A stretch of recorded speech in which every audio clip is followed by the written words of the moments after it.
Лесю, ти можеш говорити українською, тут є в нас і українські журналісти, і іноземні журналісти. Де синхронний переклад? Як тобі комфортніше, ти можеш говорити українською, а потім на питання відповідати англійською. Окей, так і зробимо. Доброго здоров'я всім. По-перше, дуже дякую за те, що сьогодні, в такий день ви працюєте. Для багатьох, майже всієї країни сьогодні вихідний, а ви, волонтери інформаційної війни, працюєте. Ну і дівчата зі святом. Так от, є перед нами декілька ключових викликів. Ситуація в Криму показала, що це вже ніяка не українська проблема. Це не просто українська проблема, це не просто проблема окупації Криму і населення Криму, його подальшої долі. Вибух цієї ситуації оголив той факт, що у світі не працює система колективної безпеки. Якщо раніше ми могли покладатися на певні письмові гарантії, підписані в свій час Британією, Америкою, Росією, то зараз ядерна держава може почати загрожувати і погрожувати своїм сусідам, окуповувати їхню територію, і світ мусить знайти відповідь на це питання. Для того, щоб заручитися підтримкою світу, потрібно говорити з ним однією мовою, потрібно говорити про спільні проблеми, які важливі для всіх. Так от будемо саме про це говорити. Загроза розповсюдження ядерної зброї зараз висока як ніколи. Поясню. Якщо раніше можна було покладатися на певні письмові гарантії, то зараз, якщо Україна полишить в біді одну, для кожної країни, що ще не є членом ядерного клубу, це буде чіткий сигнал. Єдиним засобом забезпечити вашу безпеку і територіальну цілісність буде ядерна зброя. Отож, я боюся, що ні для Ірану, ні для інших аналогічних країн можна потім буде не знайти аргументів, чому можна покладатись на міжнародні гарантії, а не стартувати власну ядерну програму. Проблема номер 2, яку зараз кримська криза ставить перед світом – загроза економічного відновлення. Лише рік, як світ почав потихесеньку викарабкуватися з глибокої економічної кризи. Лише рік, як міністри фінансів Європейського Союзу почали потихеньку бути позитивними щодо власних економічних прогнозів. І ось зараз криза, яка ставить під загрозу з одного боку довготермінові інвестиційні проекти, позаяк люди, інвестори, світові фінансові ринки дуже гостро відреагували на цю кризу, на потенційну війну. Другий момент – це те, що питання, на яке мають знайти відповіді уряди і громадяни багатьох країн, в першу чергу в європейському регіоні, це чи готові вони зараз міняти власні бюджетні уподобання, тобто пріоритети при фінансуванні на користь збільшення військових, мілітарних бюджетів в ущерб соціальним проєктам, в ущерб проєктам розвитку. Все це ті питання, які поставила ситуація в Криму, і це причина, по якій, як на мене, світ зараз має знайти формулу, можливо, у вигляді певної міжнародної конференції, де б зібралися найвидатніші уми, високопоставлені лідери світу для того, щоб придумати, винайти і запустити нову систему колективної безпеки. Для України окремо варто сказати, що позаяк ми не є членом, як з'ясувалося, не є членом жодної з існуючих систем безпеки, дієвих систем безпеки, для України теж доведеться приймати нелегке, але дуже відповідальне рішення про те, як гарантувати своїм громадянам мир і спокій. Проблема номер 2, яку оголила кримська ситуація, це загроза гуманітарній катастрофі. Уже зараз населення Криму, громадяни різних держав, які перебувають зараз в Криму, ставлять перед своїми родинами, перед собою питання, а чи не варто звідти тікати. На вулиці незрозумілі люди, військові. Кожного дня тривожні новини по російських каналах, а українських каналів в Криму вже, на жаль, не ловлять. Щодня, щоночі розповсюджуються тривожні слухи. І все це накалює обстановку до невиносимого рівня. Я боюся, що ми зараз на грані гуманітарної катастрофи. І якщо, не дай Боже, це відбудеться, то це щонайменше підрив стабільності у цілому регіоні. Третій дуже важливий момент – проблема кримських татар. Мала можливість спілкуватися з лідерами цього гордого, волелюбивого народу. Стараки вже зараз ставлять питання, на що знову будуть депортувати? Путін у них дуже жорстко асоціюється зі Сталіним, оскільки Путін багато потратив на те, щоб відновити образ Сталіна, і кримські татари, які в свій час пережили жахливу біду депортацію, зараз так само ставлять питання, чи здатні вони себе захистити, і чи є країна Україна здатною їх захистити.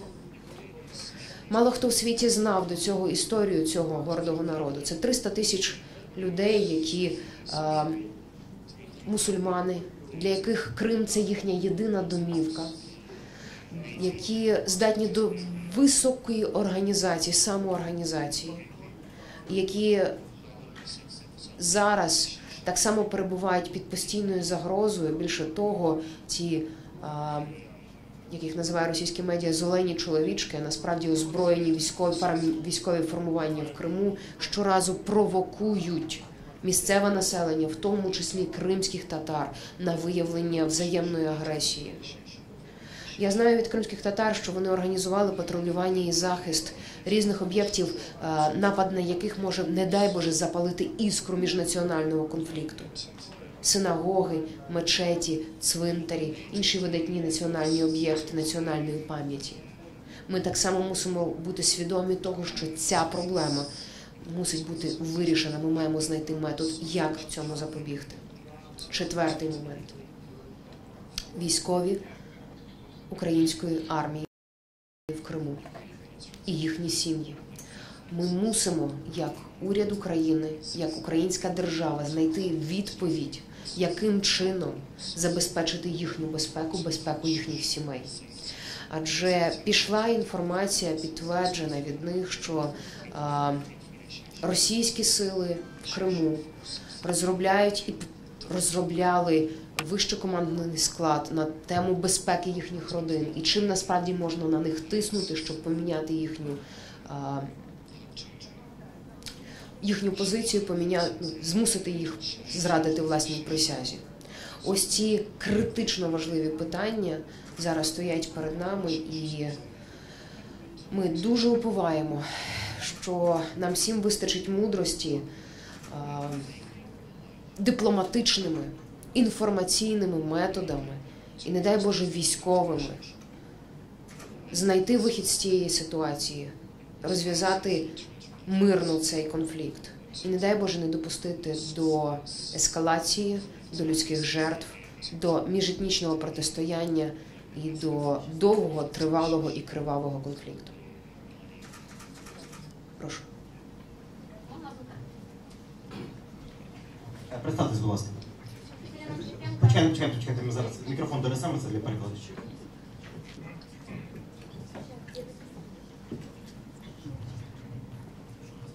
Екатерина Клепенко, ТРК Украина, программа «События».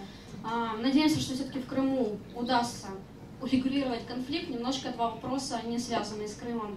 Вопрос первый. Все мы прекрасно помним ту историю, вашу пресс-конференцию в Верховной Раде, когда партия регионов, скажем так, заставила вашего мужа покинуть эту страну. Вернулся ли он и собирается ли он возвращаться? И вопрос второй касательно выборов в мэры. Будете ли вы общаться, например, с господином Луценко, и, возможно, вы найдете какую-то общую компромиссную фигуру от оппозиции, либо каждый из вас пойдет в мэры сам по себе, и если вы все-таки примете такое решение и окончательно будете идти от себя, ваша программа каких-то ответственных пунктов, что в первую очередь вы будете делать для киевлян? Спасибо. Спасибо. Первый вопрос, который касается моего мужа. Он вернулся в Украину, вернулся еще в разгар боев. Мне не удалось уговорить его, что здесь небезопасно. Он взял билет и приехал. Сегодня ему пришла повестка в армию, поэтому он сейчас не здесь, а в военкомате. Второй вопрос по поводу мэрских выборов. Я уверена, что Киев заслуживает на то, чтобы в нем воцарилась легитимная и адекватная, нужная киевлянам власть. До момента регистрации кандидатов еще осталось время. Поэтому какой будет конфигурация на выборах, мне сейчас сложно предсказать. Я знаю, что многие коллеги еще размышляют, выдвигать ли свою кандидатуру. И, конечно же, что многие журналисты присматриваются и делают свои прогнозы, как же будет проходить мэрская кампания. Я участвую в мэрской кампании для того, чтобы победить. Я уверена, что Киеву нужен адекватный градоначальник, который сумеет организовать команду, способную решить многие вопросы, в том числе той техногенной катастрофы, на грани которой находится Киев.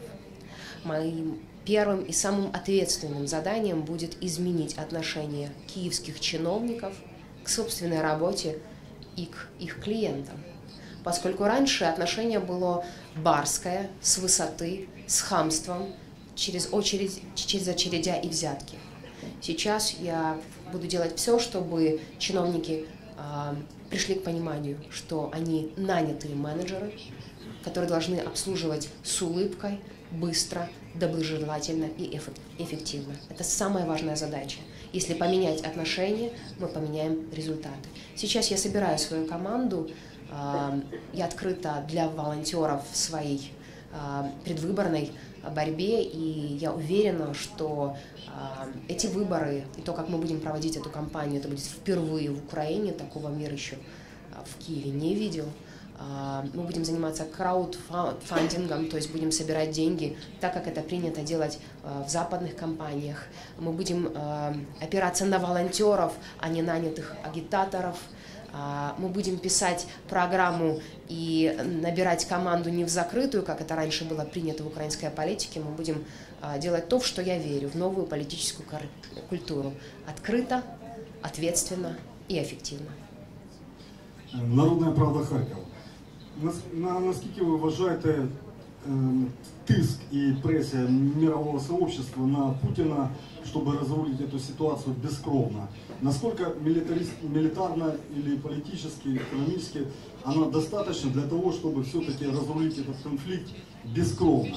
И если Путин поймет, что он загнан в угол, он может по своей неадекватности все-таки використати ядерную зброю каким-то там малым или немалым чемоданчиком или еще как-то. Насколько это... Якою мовою вам відповідати? Українською чи російською? Российскую. Хорошо. Договорились. Во-первых, достаточность усилий определяет результат. Путин по состоянию на сейчас отказывается от любой переговорной позиции, от участия в любых переговорных группах. Международные наблюдатели в Крыму перебывают под огромнейшей угрозой. Никогда раньше ни в одном военном конфликте на переговорщиков, дипломатов, представителей международных организаций не нападали. Это неписанное правило международного права, которое Путин нарушает. Поэтому является ли сейчас усилия международного сообщества по давлению на Путина достаточными? Нет. Они будут достаточными тогда, когда он сядет за стол переговоров и будет вынужден принять позицию мирового сообщества и покинуть территорию независимого государства. Олена Талаєва, вільний журналіст. Скажіть, будь ласка, ваше прізвище пов'язане з цим скандалом, коли виводився кримський беркут із зброєю, і він покинув Київ із зброєю. Зараз ця зброя застосовується і, мабуть, буде застосована в Криму. Перш ніж перемогти в мерській кампанії, я вам бажаю успіхів, то як ви в Верховній Раді збираєтеся обезброїти власні збройні злочинні угрупування, які вбивали людей тут, а тепер збираються вбивати в Криму? Які достатні усилля помимо мирового сообщества, наші власні депутати робитимуть по ситуації в Криму? Чому ми маємо заяву якогось новоутворення в віді президента, але не маємо жодної заяви Верховної Ради по подіям в Криму? От скажіть, будь ласка, як народний депутат. Перше. Я з Києва, в Києві займалася капітуляцією, прийомом умов капітуляції Сумського беркуту і Луганського. До Кримського беркуту і його капітуляції я стосунку не маю. В ніч з 20 на 21 і 21 числа це був Сумський і Луганський беркут. Умовами того, щоб вони покинули територію Києва, була їхня здача зброї, тобто вони їхали без бойових набоїв, і здача амуніції, яка була вкрай необхідна нашій самообороні, тому що на той момент саме самооборона Майдану брала на себе функцію захисту Києва від будь-яких мародерів і інших неспрогнозованих ситуацій.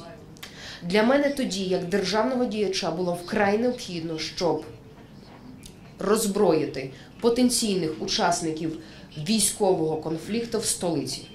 Інакше я боюся, що ситуація, в якій Київ захлинувся би в крові, була дуже і дуже реальною. Можна багато зараз дискутувати на цю тему, але стоячи на переговорах і ідучи на них з людьми, які направляли на мене заряджені автомати, я прекрасно розуміла, який мій обов'язок і якого результату я мушу добитися. І мені це вдалося. Щодо заяв Верховної Ради. Зрозумійте правильно. Я переконана, що можна зараз безкінечно намагатися демонструвати силу, зверхність, агресію. Але я б воліла, щоб наші державні мужі демонстрували мудрість. Чи є великий толк від заяв? Чи допомогли врятувати хоч одне життя заяви? Чи зуміли гострі політичні заяви розв'язати важкий конфлікт, а в Криму саме важкий конфлікт? Ні. Тому заяв не буде. Я дуже надіюсь, що будуть відважні, адекватні і відповідальні кроки. Ну, а хто виявив кримський берег? Дослідіть це питання. Так, а як дослідити, якщо Верховна Рада не дослідить? Кримський берег стояв там над готелем Українка. Хто його вивів зі зброї? Як? Окей. Все. Добрий день. Асоціація польських журналістів в Україні. Я звертаюся до вас як до кандидата в мери нашого міста. Чи передбачені в вашій програмі якісь пункти, які, як для мера великого мегаполіса, тобто від самого початку мультикультурного мегаполіса, передбачені якісь моменти, пов'язані з становищем національних меншин, яких тут дуже багато. Ну, я ж нещодавно повернувся з Праги, Чехія. Там місто віддало великий будинок для національних меншин. Віддало з бюджету панства, держави виділили гроші і все. Чи передбачені такі моменти? А якщо ні, то я звертаюсь від імені звернути на це увагу. Дякую. Дякую, почула. Якщо коротко про свою програму, то це не буде програма Лесі Оробець. Це буде програма і техзадача киян меру Лесі Оробець. Тому ми її будемо писати разом, дослухаючись до ось таких от потреб. І я думаю, що ми знайдемо спільно спосіб вирішити цю і багато інших проблем. Дякую за рекомендацію.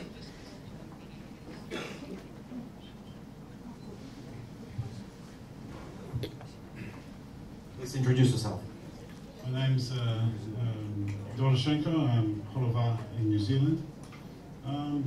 I want to ask you a question about the diaspora. A lot of people in Australia and New Zealand want to come over to Ukraine to help Ukraine. It's not just myself, it's others as well. Do you see that the Ukrainian diaspora has a lot to offer Ukraine in terms of their professional training and education? Definitely, and thank you so much for coming. Your assistance and your attention is priceless.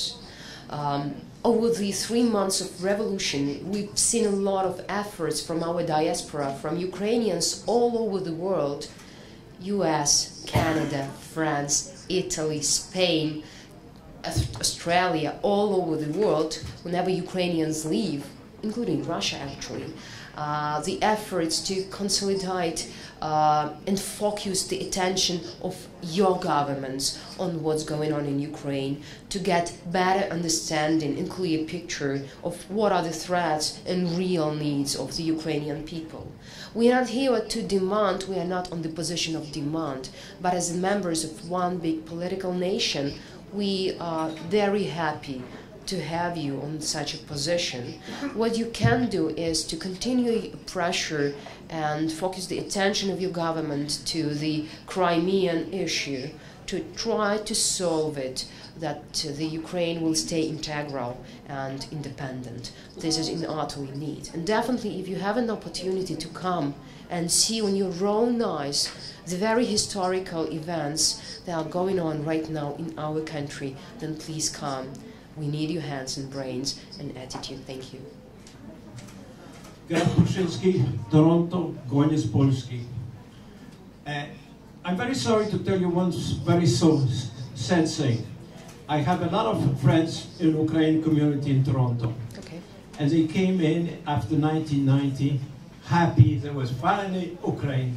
They came with money, with goodwill, and they all were robbed by local sons of a bitch.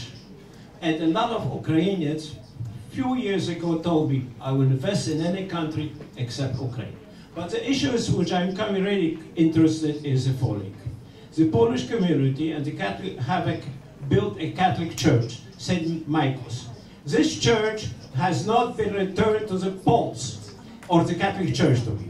Well, the question is very simple. If you are the mayor of this charming city, will you return this church to the Catholic Church or not?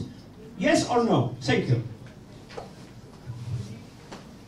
I'm really very sorry for our Canadian colleagues. In 1990, I was 8, and really I was robbed as well. As to the premises of the church, I'm aware that there are conflict situations over a lot of religious premises in Kiev. And I can assure you that being a mayor, I will find the best solution to that issue. I can now not propose you the ready answer, because I'm not in the situation. I'm a lawyer in my profession. I haven't seen the documents. I do not have the insight over the situation. But I can assure you that I will find time and efforts to get deep inside and get a good solution. Hope that Poles and Ukrainians and Canadians will be fine with that. Thank you. Thank you. Андрій Засильник, телеканал TVI. Як то кажуть, сподіваємося на краще, готуємося до гіршого. Якщо все-таки негативний сценарій, Росія повністю бере під контроль Крим, проголошує своєю територією, логічно, що можуть початися конфліктні ситуації з, власне, українським етнічним населенням, з кримськотатарським, як ви говорили, може бути гуманітарна катастрофа. Чи розробляє уже зараз Верховна Рада резервні плани дій, яким чином захистити там своїх громадян, прихильників української незалежності? Чи є, можливо, програми переселення можливих біженців із Криму? І друге моє питання. Зараз багато говорять про потенційні проблеми в постачанні Криму водою, газом, електроенергією. Знову ж таки, чи розробляються плани певного тиску, наприклад, підвищення там тарифів до ринкових на газ, електроенергію і так далі? Щодо першого, мала сьогодні розмову з Андрієм Поробієм саме про це. І Рада національної безпеки, і Генштаб, і Міністерство оборони зараз займаються саме тим, щоб розробляти план Б, С на будь-які випадки, які можуть перед нами повстати. Ситуація, я не буду вам жалітись, наскільки вона складна, бо вернути контроль центральній владі над ситуацією в регіонах зараз вкрай важко. Скажімо, правоохоронні органи, в першу чергу міліція, в найбільш зруйнованому стані. Втім, це не заважає нам ставити і відповідально ставитись до таких викликів і розробляти питання. Я дуже надіюся, що на наступному тижні на сесії парламенту буде можливість проголосувати уже вироблені рішення. Скажімо, я переконана, що будуть потрібні певні зміни в бюджеті для посилення фінансування армії. Це перше. Друге питання щодо можливого воду, газу, електропостачання, також постачання продуктів і забезпечення транспортного сполучення з Криму. Давайте будемо відверті. Зараз усі ці 4 питання під величезною загрозою. Ми не будемо стверджувати, що ми контролюємо ситуацію у Криму. Це не так. Станом на зараз Укртелеком, ви знаєте ситуацію, українські телеканали і багато інших стратегічних об'єктів інфраструктури перебувають під не нашим контролем або під ускладнену ситуацію для контролю з нашого боку. Не буду вас повчати, ви самі прекрасно розумієте, що в першу чергу продуктова катастрофа і постачання води, а так само початок сільськогосподарських робіт, які ось мають початися, не засіємо, Північний Крим залишиться без їди. Окрім того, в Криму є ряд підприємств, ряд промислових об'єктів так званого безперервного циклу. І відповідь на те, як функціонуватимуть вони, чи буде робота у їхніх працівників, і чи буде готовий продукт, який можна буде транспортувати з них, це ті питання, на які ми поки що не маємо відповіді, але на які ми мусимо знайти відповідь. Эльвира Булат, пресса Европа. У меня вот такой вопрос. Ситуация в Крыму, которую я сама из Крыма, и поэтому мне это очень, конечно, больше всего волнует на данный момент. Ситуация в Крыму, которая на сегодняшний день сложилась, ее каким-то образом можно было предотвратить. В первую очередь, первые сигналы об этом были еще в конце января, они начались, и уже в феврале эта ситуация была красноречива. Вот насколько, и мне бы хотелось, чтобы вы просто прокомментировали, насколько адекватен господин Аваков на своем месте, поскольку что первые сигналы Константинова, когда он возвращался с России, когда он сделал там заявление об отторжении Крыма и присоединении к России, почему не были арестованы эти лица, которые именно насаждали идею сепаратизма и которые разжигали очаг сепаратизма в Украине? Что это? Это беспомощность? Или это заинтересованность какая-то? Или какая-то договоренность? Я бы хотела бы услышать ваше мнение. Спасибо. Во-первых, если ответственно подходить к вопросу Крыма, то искренним ответ был бы, что проблема сепаратизма в Крыму началась не в прошлом году. Еще в 1994 году, когда были попытки избрать президента и отсоединиться от государства Украина, уже тогда эта проблема стояла остро как никогда. Влияние России в Крыму, раздача паспортов, отставные военные и действующие военные, постоянное увеличение контингента, присутствие, информационная политика в Крыму, все это привело, как мина замедленного действия за 20 лет привело к этой катастрофе. На самом деле искренним ответом будет то, что Украина очень завинила перед Крымом, не решая вопросы, не давая ответ мирному населению о том, какие у него перспективы и что на самом деле государство Украина может сделать для комфортного сосуществования Крыма в рамках государства Украина. Я уверена, что многие вопросы, как то языка, евроинтеграции, не знаю, вопроса НАТО и другие вопросы очень часто использовались политиками только для нужд предвыборных кампаний, на самом деле сея зерно недоверия, взаимной отторженности между крымчанами и украинцами центральной властью. И вот это произошло.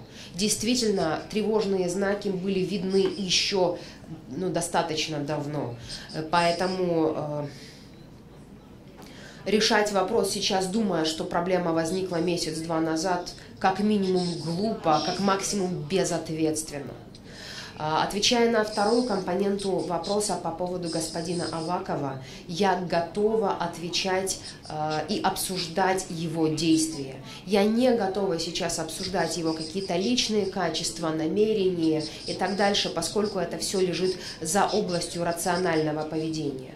Была ли у него возможность арестовать лидеров сепаратистского движения? Я думаю, что если бы у него была такая возможность, он бы это сделал. Если бы у него была возможность арестовать Януковича, который, по нашим данным, некоторое время скрывался в Крыму, он бы это сделал. Иначе любое другое действие с его стороны воспринималось бы как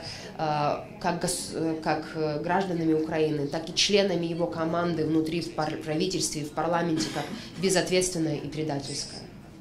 Именно сейчас так воспринимаете? Yes, Sébastien Gobert for Radio France Internationale. Just to come back to your program for Kiev, so the village of Maidan is going to stand for at least until the presidential elections, but as the future mayor, as potential future mayor of Kiev, how long do you think it can stand? And second question, what would be your vision for Maidan Nezalezhnosti Square and the Avenue Krishchatyk? Thank you. It is so nice to have peaceful questions, even during war. You know, to have like 5 minutes to think of how it will be when the war will be over. The huge challenge for any politician ever entered Maidan was to understand that Maidan cannot be governed. Maidan cannot be told what to do and whom to love. So definitely there should be a decision of Maidan, what will be the destiny of Maidan. And the other huge challenge was for anyone participating or observing to understand and take that Maidan is not a territorial location. It's a new type of thinking, new type of responsibility, self-organizing, responsible attitude. And I do hope that Maidan will stay as a factor in Ukrainian politics forever, because citizens will no longer treat politicians as gods. They are hired managers, hired for special tasks with special responsibility, will deliberately small salary and huge things to do. Answering particularly what will happen to barricades, to those special places where you cannot stand without tears, and this special street that already was named in terms, how do you call it in English? What is the best translation for Nebesna Sotnya? Heaven's Battalion. Heaven's Battalion. We already have a name, and probably we will find a form how to state both remembering and giving our heroes, yes, and functioning as a city center, so that will be comfortable for communication and transport and existence. So probably this was one of the issues that I'm planning to negotiate with volunteers, with those who will come to start my campaign, and we will consider different options and we will pick up the best one. Thank you. Follow up on that. Sorry, there was a question over there.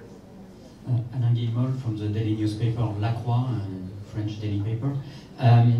You were very much involved in the people who disappeared during these 3 months and the killing as well. And I would like to know, are you still involved in this, in following this, the inquiry? Do you have some news about how going on the inquiry about people who disappeared?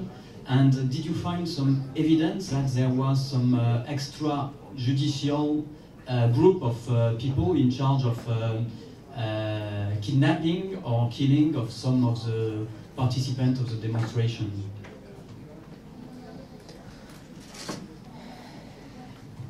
First, positive. During Maidan, this self-organized group called Euromaidan SOS proved to be the best option to find people. Working together with them, we managed to find hundreds of missing people.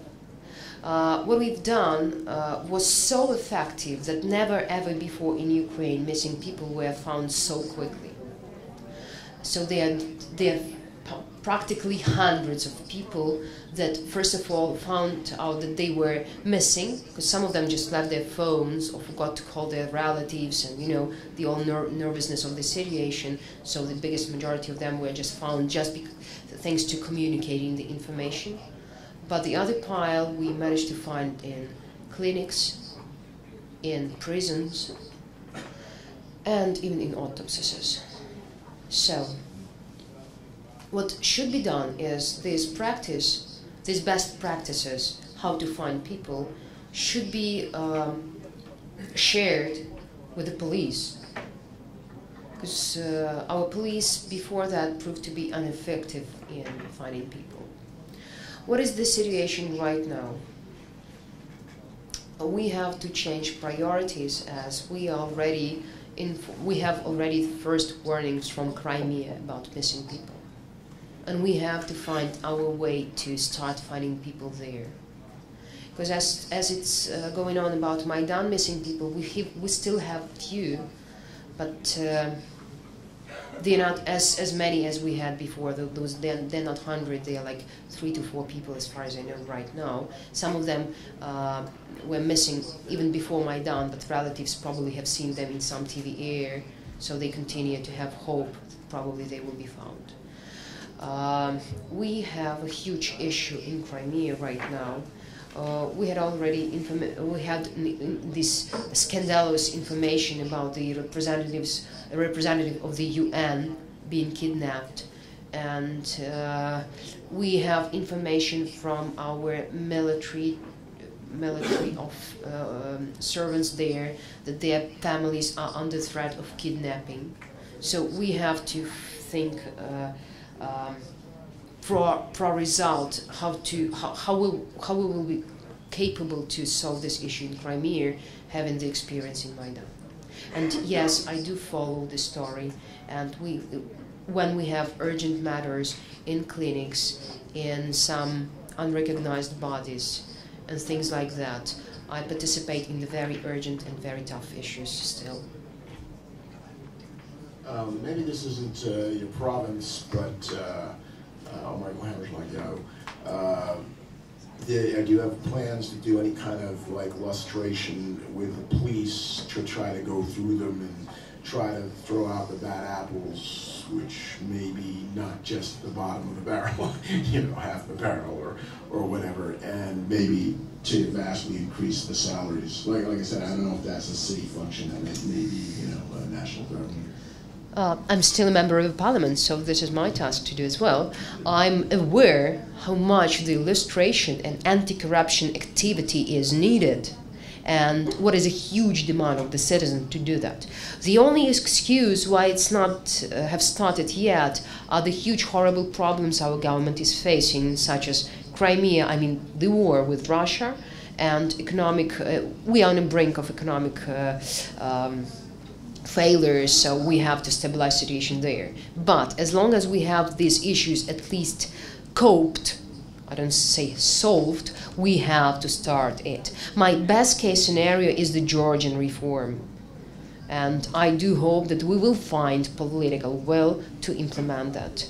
My personal track record of corruptioners, I've started 4 years ago, following closely the tender procedures, I mean the budgetary expenditures, when a huge amount of money were spent by state bodies purchasing something. And I have my own catalog, I mean it, catalog, with all signatures, who've stolen, who covered, who haven't found the criminal deeds in stealing a huge amount of budgetary money. So I do have that. Our first achievement in that was our claim to Europeans to start the sanctions, personal targeted sanctions. We demanded that for 2 years when we started the Euro integration process, because we were aware that if not stopping those bad apples from stealing from a budget and showing the example to the whole hierarchy of law enforcement bodies and other state